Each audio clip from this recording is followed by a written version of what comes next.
Eh bien bonjour, cher ami de Fred de Mazères, et bienvenue pour une première, oui, une première sur la chaîne Fred de Mazères qui n'est pas vieille, hein, entre nous soit dit. Je vais vous parler de ma première FAQ, c'est-à-dire ma première foire aux questions, pour ceux qui ne le savent pas, parce qu'on me pose souvent des questions et j'aimerais vous y répondre en toute honnêteté, comme d'habitude. Et on va commencer par la première question, c'est toute simple, c'est pourquoi Fred de Mazères? Eh bien, Fred vient de mon prénom Frédéric, et comme je suis de Mazères, cela est devenu Fred de Mazères.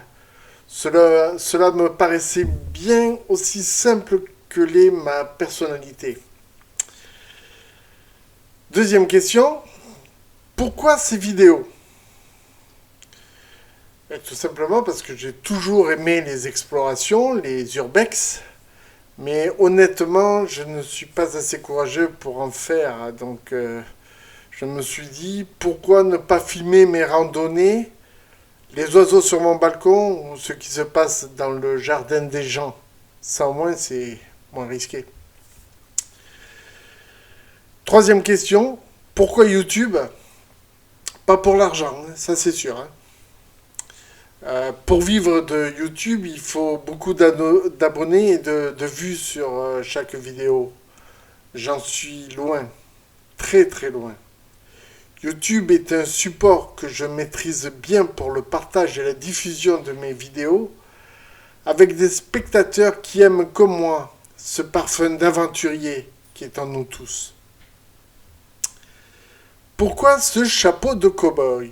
Alors, il est jamais très loin de moi. Voilà.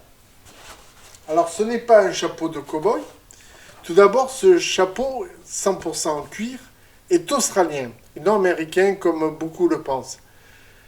J'aimais le chapeau que l'acteur Paul Hogan portait quand il est devenu célèbre pour son rôle culte de Mick Dundee dans la trilogie des films Crocodile Dundee. L'aventure, toujours l'aventure. Question numéro 4. Le domaine des oiseaux, terrain de jeu préféré? Alors j'ai été en effet plusieurs fois au domaine des oiseaux, mais à chaque fois que j'y vais, je trouve des chemins que je n'ai pas explorés, et à chaque visite, il faut savoir que le paysage change en fonction de la saison, et que certains animaux vont migrer, d'autres hiberner, et d'autres sortir plus souvent aussi. Bref, c'est à faire et à refaire sans arrêt et toujours avec un intéressement. Et si je peux, j'y retournerai encore et encore avec un immense plaisir. C'est un superbe endroit que la mairie de Mazères gère. Maintenant, si les animaux respectent ce lieu, ce n'est pas souvent le cas des humains qui confondent les cabanes d'observation avec des poubelles. Je dis ça, je dis rien. Question numéro 6, qui revient souvent. Les montages vidéo réalisés par Fred Mazères. Eh oui, c'est bien moi qui monte et réalise chaque film et j'y passe de longues soirées après mes journées de travail. Je note tout sur un carnet, que voici. Je vous le montre. Voilà, hop. Vous voyez, je note vraiment tout. Voilà. Il faut savoir que les musiques de mes films sont libres de droit et proposées par YouTube. Les images sont filmées par mes soins, je regarde mes rushs et je trie ce qui est bien ou pas pour le futur film. Il faut savoir que je monte des vidéos depuis peu et je sais que certains pensent que je devrais mieux arrêter, mais moi j'aime faire ce que je réalise et je continuerai. Je ne force pas les gens à regarder mes films, après tout. Question numéro 8. Des vidéos qui bougent beaucoup. Pourquoi? Ah, ça vient souvent sur, comme question. Eh bien, j'ai acheté une caméra 4K pour réaliser mes films. J'avoue que du côté de la stabilité, il y a nettement mieux. Pour être honnête, j'aurais dû acheter une GoPro avec son stabilisateur qui valait à eux deux la valeur de mon caméscope acquis. Bon, bref, j'ai acheté une caméra à laquelle je dois ajouter un stabilisateur 3 axes motorisé pour être parfait. Mais cela me coûterait 300 € environ. Donc j'ai opté pour un stabilisateur à contrepoids à 24 € qui me déçoit pour le moment, sûrement dû à un mauvais réglage de contrepoids. J'y travaille et je m'en excuse pour les secousses lors de mes déplacements. Et je voudrais rajouter un petit mot sur les films de nuit. J'en ferai que si je termine tard un tournage, car je ne les trouve pas géniaux. Question numéro 9, l'avant-dernière. Pourquoi toujours seul Fred de Mazères? Jamais accompagné? Il m'arrive d'être accompagné, mais je ne filme pas la personne qui est à mes côtés dans mes randonnées. Et ceci pour des questions de droit d'image. Car si la personne est d'accord sur le moment pour apparaître sur les images, qu'en sera-t-il dans 1, 2, 3 ou voire 10 ans? Non, et puis Fred de Mazères n'est pas Fred de Mazères & Co. C'est vraiment Fred de Mazères tout seul. Voilà pourquoi vous ne verrez jamais personne ou quasiment personne sur mes vidéos. Question numéro 10. Les projets à venir. Quel avenir pour Fred Mazères? Toujours les mêmes. Des randonnées, des films sur les oiseaux sur mon balcon. Il y a quoi dans votre jardin? Et à ce propos, je remercie toutes les personnes qui me permettent, en tout anonymat, de placer une caméra de capture d'image dans leur propriété.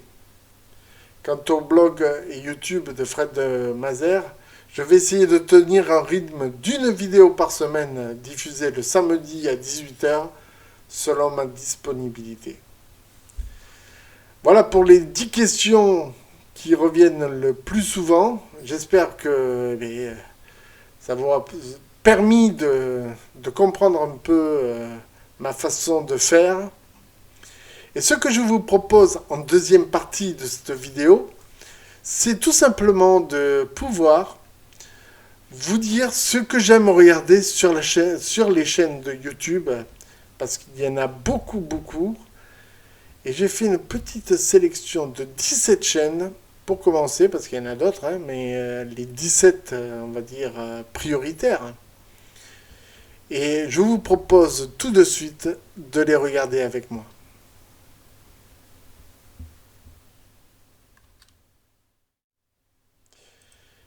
Alors les amis, voici les 17 chaînes que je regarde avec énormément d'intérêt.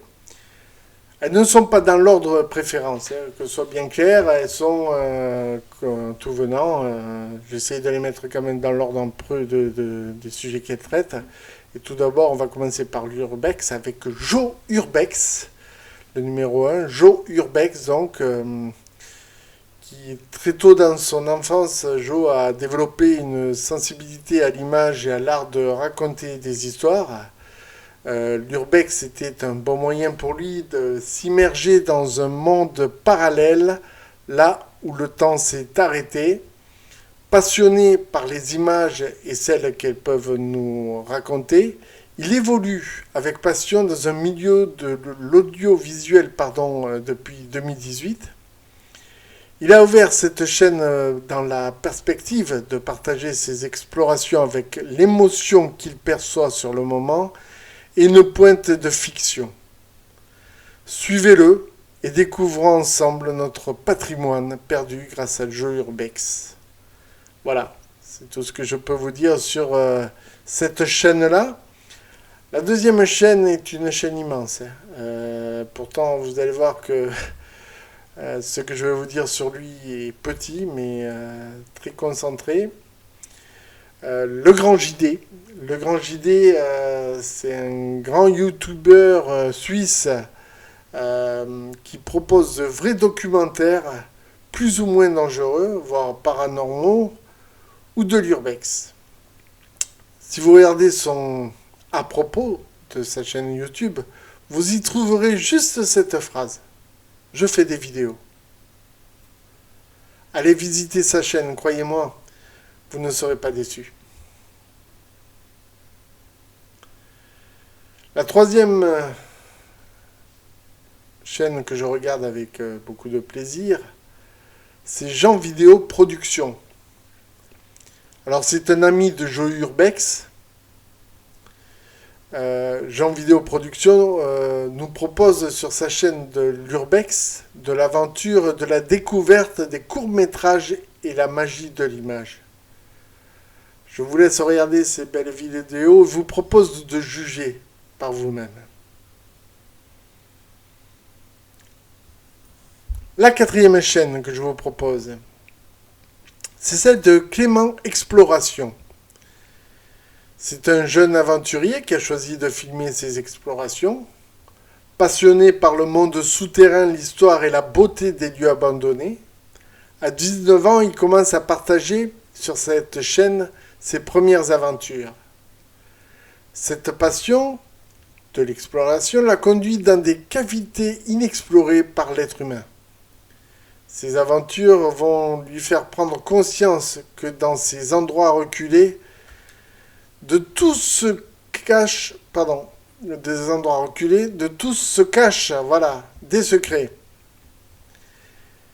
Il va donc enquêter sur des raisons souvent mystérieuses qui ont conduit ces lieux à tomber dans l'abandon. Parfois, il explore seul. Il doit donc se surpasser mentalement et physiquement pour atteindre ses objectifs. Il lui faudra passer de nombreux échecs avant de réussir ses explorations, et comme tout aventurier, il doit avoir conscience que les plus belles découvertes se méritent. Le suivant, je l'avoue, c'est mon préféré. Je suis dingue de ce type. Et je vous propose de découvrir la chaîne Indiana Fraise. Un de mes préférés, sinon mon préféré. Si vous êtes curieux, bienvenue sur cette chaîne qui est un laboratoire où se croisent de nombreux thèmes.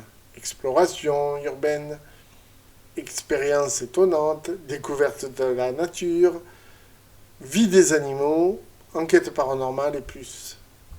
Il porte aussi un chapeau, celui d'Indiana Jones, son idole. Je vous le conseille vivement. Sixième chaîne, c'est celle de Gabriel et Corentin.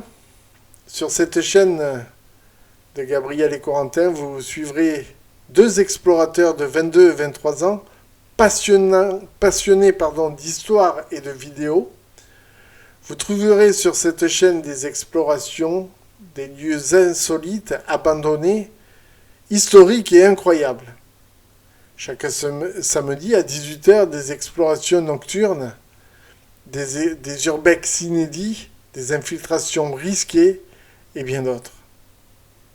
Je vous conseille de regarder ce qu'ils ont fait comme reportage sur les stades abandonnés olympiques qui sont en Grèce.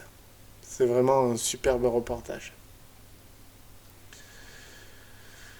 Septième chaîne que je regarde aussi beaucoup, c'est un rapport avec le paranormal, parce que j'aime bien tout ce qui est mystérieux, paranormal. Bien que j'aimerais pas rencontrer un fantôme, mais je vous dis, mais bon. Dans le milieu du paranormal, depuis 1986, Rencontre paranormale enquête et cherche à comprendre les phénomènes inexpliqués dont la science ne trouve aucune réponse. Leur mission est de faire progresser la recherche dans le paranormal.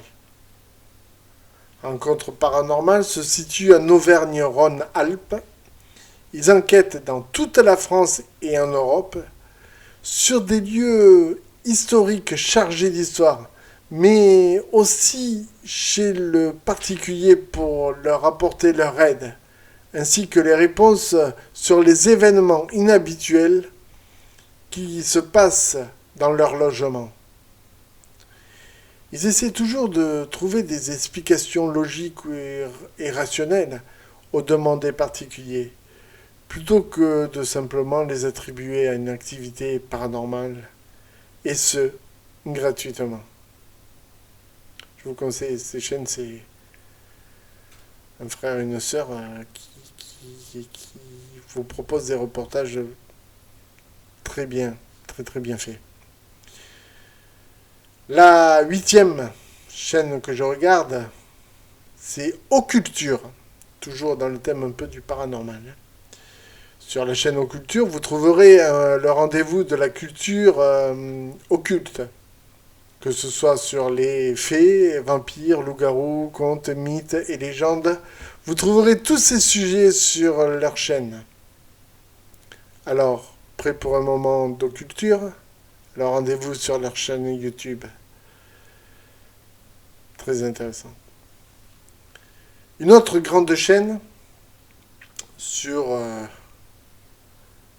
on va dire, les phénomènes paranormaux en priorité, c'est la chaîne de Gus DX. L'émission Chasseurs de fantômes est consacrée à la recherche et à la capture d'événements sortant de l'ordinaire et de l'observation d'éventuels phénomènes difficilement explicables. Le concept qui met en scène un vidéaste enquêteur seul avec une caméra subjective et une face cam aussi, a été réalisé pour la première fois en juillet 2014 sur cette chaîne sous le nom de Chasseurs de fantômes. Méfiez-vous des contrefaçons. Aucune vidéo consacrée au sujet du paranormal ne peut être considérée comme une preuve ou une évidence. Ne pas pouvoir expliquer un événement étrange ne veut pas dire qu'il s'agit de quelque chose de surnaturel ou qu'il s'agit d'une supercherie. L'émission Chasseurs de fantômes n'a pas de vocation scientifique, elle n'est pas la messagère de la vérité, elle peut contenir des erreurs et doit être vue avant tout comme un programme vidéo divertissant. Gardez l'esprit critique, mais ne perdez pas votre liberté de rêver. La chaîne Gus DX, très très bien. On passe à la 10e chaîne. C'est JRM Paranormal. Il s'appelle Rémi Manfredini. Voilà. Il est accompagné de son amie Johanna. Et ils se rendent dans des lieux d'urbex où censé être le théâtre phénomènes paranormaux. Accompagnés de leurs caméras et de leur matériel, ils tentent de rentrer en contact avec les entités et de vous rapporter les preuves de ces manifestations. Aux frontières de l'au-delà, vous allez suivre avec eux leurs peurs, leurs émotions et leurs enquêtes. On change complètement d'univers puisqu'on va parler maintenant d'aviation. Et pour cela, je vais vous parler en 11e position, l'Aéroclub Virtuel IKEA Aviation, qui est la chaîne officielle donc, de l'association Aéroclub Virtuel IKEA Aviation. C'est une association loi 1901 qui est un club pour les passionnés de simulation aéronautique sur simulateur en réseau utilisant Microsoft Flight Simulator 2020. On y apprend les techniques de pilotage, vol à vue, navigation aérienne. C'est des sessions dans tout le monde entier avec des décors réalistes. Une session hebdomadaire minimum sera réalisée. Des conseils, accompagnement, ambiance conviviale, le tout présidé par moi. Et oui, c'est ma deuxième passion. Autre que l'aventure, on va dire, terrestre, c'est de voler, de piloter, et de réaliser de magnifiques vols avec mes camarades. Donc je vous conseille cette chaîne, Aéroclub Virtuel IKEA Aviation. On reste toujours dans l'aviation avec la chaîne, et autres d'ailleurs, avec la chaîne Fredodata. Et comme il dit si bien, salut les pilotes! Sa devise est simple, À partir du moment où il y a un moteur et quelque chose pour diriger l'engin, c'est pour lui. Dans ses vidéos, il fait en sorte de rester au plus proche de la réalité, que ce soit pour le pilotage en mode simulation ou pour sa façon de filmer. Numéro 13, c'est quelque chose de plus important encore, puisque c'est et plus haut, puisque c'est dans l'espace qu'on va aller avec SpaceX, la chaîne officielle qui est une entreprise américaine dans le domaine de l'astronautique et du vol spatial, fondée le 6 mai 2002 par l'entrepreneur Elon Musk. SpaceX est l'un des deux prestataires privés que la NASA a confié un contrat de transport de fret vers la station internationale, l'ISS, ainsi que des astronautes qui sont professionnels, donc la plupart militaires, ou civils, comme le vol réalisé dernièrement durant 3 jours dans l'espace pour des civils.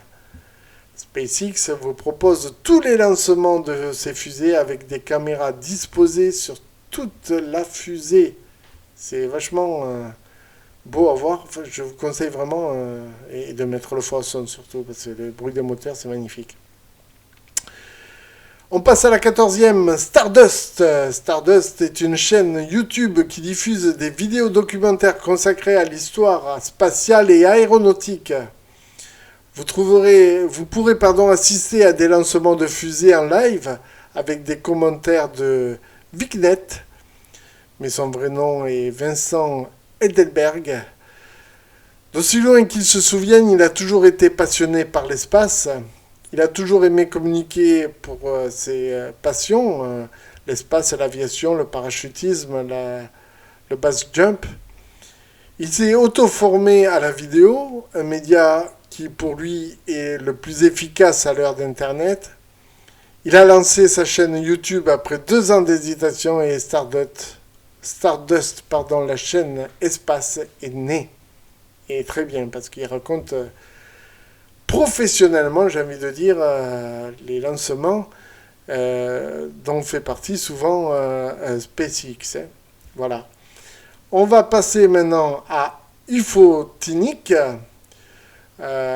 qui, tout comme sur Stardust, ici vous trouverez des directs en français de tous les événements spatiaux, comme des lancements, les événements spatiaux, comme les lancements de fusées, que ce soit de Starship, de SpaceX, de Rover, etc., ainsi que des vidéos sur les thèmes suivants: science, conquête spatiale, histoire étonnante et réalité virtuelle. Voilà, ben là on va quitter l'espace, on va revenir un peu sur Terre, et pour un musicien, un artiste, un auteur, compositeur, interprète même, que j'ai découvert et que j'aime beaucoup, c'est Franck Coty, qui est donc un auteur, compositeur, interprète, mais pas que. Il analyse aussi, il traduit, il transforme vos chansons préférées. Il est sérieusement pas sérieux dans ses vidéos. C'est comme ça que je le définis, du moins. Et comme il dit si bien, parce que c'est ça qu'on veut, il a aussi participé à 4 reprises à N'oubliez pas les paroles, l'émission phare de France 2. Je vous invite soit à regarder ces vidéos, soit à assister à ses concerts, puisqu'il fait de nombreux concerts. Mais c'est un auteur, compositeur, interprète assez doué, je trouve. La 10e chaîne, ce sera la dernière que je vais vous parler. C'est celle d'un ami. Ça s'appelle Tokdok Pescaire. C'est la chaîne qui est consacrée en majeure partie à la pêche à la truite, avec différentes techniques, mais surtout à la pêche au toc en ruisseau et petites rivières, et bien sûr pêche en dérive naturelle, en moyenne et grande rivière dans les Pyrénées. C'est une chaîne créée par un ami, simplement mais sincèrement, tout comme ma chaîne aussi. Voilà les amis, c'est ainsi qu'on va, eh bien, on va arrêter cette foire aux questions. Je vous ai donc rajouté 17 chaînes qui m'intéressent beaucoup sur YouTube. Je vous invite à aller les voir. Et puis, je voudrais que vous preniez soin de vous et des autres. Et je vous donne rendez-vous très très bientôt pour de nouvelles aventures avec Fred de Mazères. Merci et bye bye.